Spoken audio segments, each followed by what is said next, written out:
Hello friends, today I am now going to discuss polarization of electromagnetic wave. Polarization of electromagnetic wave. So let's start the discussion. What is actually polarization? So whenever you are discussing about any electromagnetic wave, such as you are discussing any wave, such as you are discussing sunlight. What is sunlight? Sunlight is unpolarized wave. So you can ask, I don't know what is the polarization meaning. Then how can I know what do you mean by unpolarized? So let me tell you. Unpolarized, polarized. What's that? What's that thing? So whenever electromagnetic wave, first you have to know the representation of electromagnetic wave. So these are the Cartesian coordinate. If propagation vector of an electromagnetic wave in this direction, then electric field is in this direction, then magnetic field in this direction. Now notice that here electric field, magnetic field and propagation vector, these are both perpendicular to each other. Now if electric field vector are vibrating in such a way, let me write properly. If electric field vector vibrating in such a way, in this plane, this propagation vector direction and electric field vector is vibrating in this direction, then magnetic field vector will vibrate in the perpendicular plane. Just notice this thing. Vibration will be occurred for magnetic field vector in perpendicular plane. In 2D representation I can tell you in 2D representation. Let me choose the pen color. Here propagation vector, here electric field vector. Okay, so then magnetic field vector will be where? Magnetic field vector will be represented by these dots. That means into the page. These will be magnetic field vector. So let's come to the point. So polarization, whenever an vibration of an electromagnetic wave is occurred, if vibration is occurred in all possible direction, such a way, vibration is occurring in such a way that it is occurring in all possible direction, such as it is sunlight. Okay, it is sunlight. Sun is giving us light, and that is what the vibration of that electromagnetic wave is occurring in all possible direction. If vibration is occurring in all possible direction, then that is what? Then that is known as unpolarized light. That means no in any particular direction. Vibration in no any particular direction. Vibration is occurring in all possible direction. All possible direction. Now if you pass this unpolarized light, any instrument, this is unpolarized light. Let me draw it again.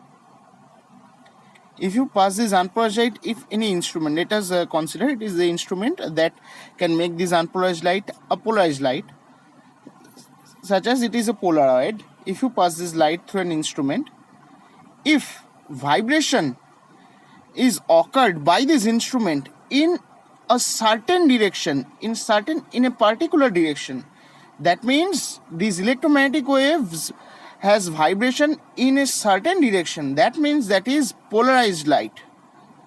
That means vibration has a particular direction. So that's the thing, the difference between unpolarized and polarized light.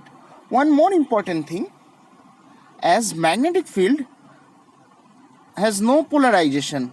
Electric field, we always say electric field polarization. Why? Let me tell you. Magnetic field do what? Magnetic field do closed loop. Magnetic field do closed loop, makes closed loop. So whenever magnetic field makes closed loop, so there is no possible direction vibration. So that's why polarization doesn't occur for magnetic field. Polarization always occur for what? Electric field.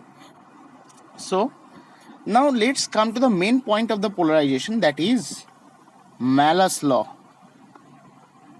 I am telling you in very brief that you can understand what's the basic thing. Malus law is what? So today we will discuss about Malus law. In my next video, I will discuss more about polarization. So first, let's discuss about Malus law. If Malus law is what? If it is an unpolarized light, okay, is an unpolarized light. If you pass this unpolarized light through a Polaroid, it is an instrument. Polaroid, it is an instrument, okay. Now, if the angle is such that theta, if the transmission axis, so it is Polaroid. Polaroid has an it is Polaroid, and Polaroid has an and transmission axis. I am drawing in another page. It is Polaroid, okay. Here, unpolarized light is coming in this direction.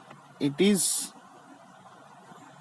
now if the transmission axis means from which the unpolarized light is being transmitted, and the unpolarized light is getting converted into the polarized light, that is transmission axis. Now if the transmission axis is such that it is inclined at an angle theta, okay, transmission axis is inclined at an angle theta, tx. I am writing tx means transmission axis. So if unpolarized light has intensity I, whenever unpolarized light of intensity I0 is passing through this transmission axis, which is passing through this Polaroid, it is Polaroid, whose transmission axis makes an angle theta with respect to the perpendicular axis, with respect to the axis perpendicular to the plane of polarization, then the intensity of polarized light will be what? Is proportional to cos square theta. Yeah, that means if you pass an intensity I0 to the Polaroid whose transmission axis is inclined at an angle theta, so after getting transmitted from that Polaroid, the intensity of that polarized light will be I0 cos square theta. This is the main basics of Malus law. So if now you put down that if now you keep that polarizer, this is a Polaroid or polarizer, whatever you will tell. If you keep that polarizer in such a way, here transmission axis at an angle theta, so here I0 cos square theta, intensity light is getting passed. Now if you keep the Polaroid in the cross direction means here it is kept in such a way that this axis is 90 degree minus theta. So this axis, whenever cross polarized is kept here, so the axis angle is 90 degree minus theta. That means here it is another polarizer is kept along the transmission axis, means another polarizer, cross polarizer. See the position of this polarizer and see this position of this polarizer. So they are cross polarizer and the angle is 90 degree minus theta. So then what will be then again intensity?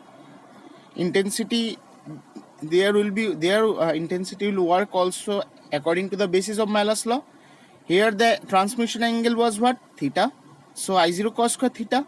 Now I0 cos square theta equals, if you suppose it I prime, then I prime passes through that cross polarizer whose angle is 90 degree minus theta. So then it will act again according to the Malus law. So I prime cos square theta. Here theta is what? Cos square 90 degree minus theta. And I prime is what? I prime is I0 cos square theta. Already you have got from the first polarizer. And here it is a second polarizer where angle is cos square 90 degree minus theta. So after calculating it, you will get intensity as I equals I0 by 4 sin square 2 theta. Here I have shown you the case by a polarizer and a cross polarizer kept. Actually, I am wanting to tell you that. So whenever you are keeping any polarizer, let me do a gist of this topic, Malus law. So Malus law, what it is telling? Malus law is actually telling us about that. So whenever you are keeping a polaroid or polarizer uh, in front of any unpolarized light, and the unpolarized light has intensity I0 and transmission axis is at an angle theta, so polarized light intensity will be I0 cos square theta. So these will work, all the polarized intensity will work according to this law, and theta, the most important thing, theta's range of theta is 0, less than theta, less than 90 degree. So this is the range of theta. So it will act according to this law. So that's it for today. Today we have started an introductory part. We'll discuss in advanced part in my next video. So thank you for watching. Bye.